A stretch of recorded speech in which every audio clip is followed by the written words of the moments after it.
शूद्र अपने आप को नहीं मान रहे हैं तो आप हिंदू धर्म में हो ही नहीं। तो बोल रहे ये आप कौन सी ऐसी बातें कर रहे हो जो मैं हिंदू धर्म में नहीं हूँ, मैं सनातनी हिंदू हूँ, मैं हिंदू हूँ। बार बार ये हिंदू और सनातनी चिल्ला रहे हैं। तो मैं ये स्पष्ट उनको कह देना चाह रहा हूँ और कह रहा हूँ कि अगर आप हिंदू हो तो इस 4 वर्ण व्यवस्था में बताओ कि आपका कौन सी जाति है।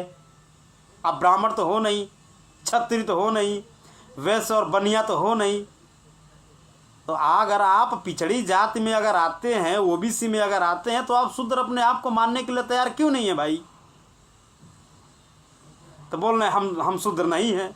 तो आप जब शूद्र भी नहीं हो, संविधान को भी नहीं मानते हो, संविधान भी आपको गलत है, तो आप मनुस्मृति के हिसाब से ही चलोगे। तो आप मनुस्मृति के हिसाब से चलो, गीता के हिसाब से चलो। हमारे देश के जो हमारे जो क्या बोलते हैं, अगर मनुस्मृति के हिसाब से आप चल रहे हो और गीता के हिसाब से अगर चल रहे हो तो 4 वर्ण व्यवस्था है।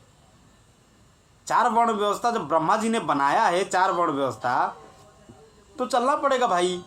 आप ब्राह्मण तो हो नहीं, आप क्षत्रिय तो हो नहीं, आप वैश्य हो नहीं, तो आप शूद्र हो नहीं। तो आप शूद्र नहीं हो तो आप बता दो आप इस 4 वर्ण में कौन से में आते हो। बहस नहीं दोस्त, तर्क करिए। संविधान को मानना पड़ेगा।